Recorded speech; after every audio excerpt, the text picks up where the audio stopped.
Patricia's exit. Patricia, after 19 years, we're consolidating leadership, Brent said, barely glancing up from his phone. Please clean out your office today. I sat across from him, stunned. He kept scrolling through his messages as if he had just reminded me to pick up dry cleaning. Not ended nearly 2 decades of my career. The corner office I had worked so hard to earn, the one where I had made decisions worth millions, suddenly felt cold and unfamiliar. Okay, I said, keeping my voice calm even though I felt like the floor had just dropped out from under me. Thank you for the opportunity to work at Drexler Capital. That made him pause. He looked up at me, probably expecting tears or maybe anger, something dramatic. Instead, he saw me sitting straight, composed. I think part of him was disappointed that I didn't give him a reason to call security. HR will take care of your exit paperwork, he added, already turning back to his computer. Jennifer will handle your final paycheck and severance. I stood, adjusted my blazer, and walked out of his office. The glass door closed behind me with a soft click, not a slam, just a quiet, final sound that felt heavier than any shouting match ever could. My name is Patricia Long. I'm 58 years old. For nearly 20 years, I worked at Drexler Capital in Minneapolis. I built the company's regulatory compliance system from scratch, something that kept us in perfect standing with the SEC for 15 straight audits. I didn't throw parties or get my name on fancy plaques, but my work mattered. It kept us safe, it kept us clean, it kept us running. Now, all of that was ending with a 5-minute conversation and a shrug. As I walked back to my office, I passed coworkers who had no idea what had just happened. I thought about the upcoming SEC audit. It was scheduled for the following Wednesday, just 5 business days away. For the last 5 months, I'd been preparing for it. I had generated reports, run the algorithms, and organized the evidence to prove we followed federal regulations. Only I truly understood how the system worked. When I reached my office, I closed the door and stood for a moment, letting the silence settle in. On my desk sat the audit materials, thick stacks of annotated documents. My computer held the complete map of our reporting system. My files were password protected, and I was the only one who had the codes to certify the final submission. And now, I had until 5 p.m. to pack up and leave. I glanced at my calendar. The SEC audit was highlighted in bright red. Brent had no idea that he'd just removed the one person who knew how to get through it. I joined Drexler Capital back in 2004, when it was still a growing firm. Before that, I had spent over 10 years designing regulatory systems for banks. During my interview, Harold Drexler, the founder, had told me, "We need someone who knows where this industry is going, someone who can build a system that'll grow with us." Harold understood that strong compliance wasn't just about following rules, it was about staying ahead. Thanks to the system I built, we were ready when the 2008 financial crisis hit. Other firms were in chaos, but Drexler stayed solid. I worked long hours, trained staff, documented every detail, and handled the most sensitive certifications myself. When Harold retired and handed leadership to his son-in-law Brent, things started changing. Brent didn't care about compliance. To him, it was just a money drain. In meetings, he barely listened to my updates. He cut my team from 12 to 4 people, thinking fewer bodies meant greater efficiency. What he didn't understand was that the system was efficient because of the expertise I had cultivated. Last month, I tried to prepare for the future. I asked Brent for a meeting. "I'm not planning to retire yet," I had told him, "but we need a knowledge transfer plan. This system can't be picked up overnight." He nodded, wrote something down, and said he'd get back to me. Today was his idea of a follow-up.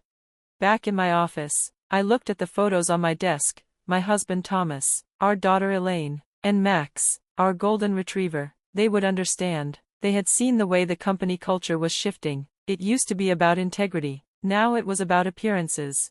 By mid-afternoon, I had packed up 2 boxes with my personal things. Only the laptop and the audit files were left. Jennifer from HR knocked gently and came in, holding a folder. "Patricia, I have your exit paperwork," she said softly. "I'm really sorry."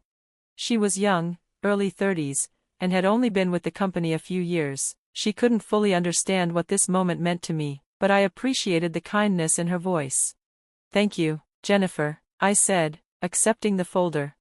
She walked me through the documents. I'd received 6 months of severance and health insurance. There were non-disclosure and non-disparagement agreements. I read them carefully. They said I couldn't share trade secrets or speak badly about the company publicly.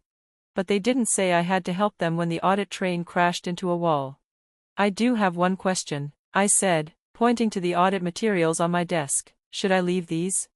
I think so, she said, a little unsure. They're company property, right? I nodded. Yes, though without context, they won't make much sense. These are just my working notes. Maybe you could send an email to your team to let them know where things stand, she asked gently. That's a good idea, I replied. I'll do that. After she left, I sat down at my computer for the last time and started typing. I explained to my team what had been completed, about 40%, and what still needed to be done. I broke down the steps, listed the files, mentioned the deadlines. I was clear, professional, and thorough. But I also knew that it wouldn't be enough. These instructions were like giving someone the parts of a watch without telling them how to build it. The heart of the system, the real knowledge, was still inside my head. I copied Brent and the CFO on the email, then shut down my computer. I picked up my boxes, took one last look around the office that had become my second home, and walked out. At the elevator, I heard footsteps behind me. Patricia, it was Marissa, one of my team members. She looked panicked. Is it true? Are you really leaving? Yes, I said. Today's my last day. The company is restructuring leadership. Her eyes widened. But, the audit, it's next week. We're not ready. We need you. The elevator arrived. I stepped inside. I know, I said quietly. I left instructions. Good luck, Marissa. The doors closed. As I descended to the lobby, I wondered how long it would take before Brent realized the full consequences of what he'd just done. The meeting with Kestrel Investment Group had gone better than I expected. Their HR director smiled as she handed me a thick folder. We'd like you to come on board right away as a consultant, she said. Then after 60 days, you transition into a full-time role. Inside the folder was a formal job offer. The salary was generous, the benefits were excellent, and the position itself was a perfect fit for my skills and experience. More importantly, this company seemed to actually respect compliance work. They didn't see it as a boring necessity, they understood its real value. We know it's a big decision, the HR director added gently. Take the weekend to think it over, but we're ready to move fast if you're interested. I nodded, still flipping through the papers. I appreciate the offer, I said with a polite smile. It's certainly something I'm interested in. I'll review the details carefully, but in principle, it looks very promising. Alan, the executive I'd spoken with earlier, stood up and offered his hand. Great, we're really excited about the possibility of having you join us. I left their office feeling energized for the first time in days, but as I walked to my car in the garage, I glanced at my phone and stopped cold. 7 missed calls. 3 from Gregory Wells. 2 from Brent Covington. 2 more from numbers I didn't recognize, but clearly internal Drexler lines. There was also an email from Brent. The subject line read, Urgent Consulting Arrangement. I opened it immediately. Patricia, I understand you've offered consulting services to assist with our upcoming audit. While the rate seems excessive, we recognize the time sensitivity and are prepared to engage your services immediately. Please call me to discuss details. Brent. I had to laugh, just a little. Only days ago, Brent had tossed me aside like I was yesterday's newspaper. Now he was scrambling. The phone rang again just as I finished reading the email. Gregory. I answered. Patricia, he said quickly, his voice tight with tension. Have you considered our request? I saw Brent's email, I said calmly, and yes, I understand the urgency, but I should let you know, I just came from a meeting with Kestrel Investment Group. They've made me a very compelling offer for a permanent role. I heard Gregory inhale sharply, like he'd just been punched in the gut. Patricia, please, we're in serious trouble. The reporting system is throwing error messages none of us understand. The SEC audit team arrives in 5 days. I know the timeline, I said, letting my voice stay even and firm. Brent has approved your rate. We're desperate. Can you start today, right now?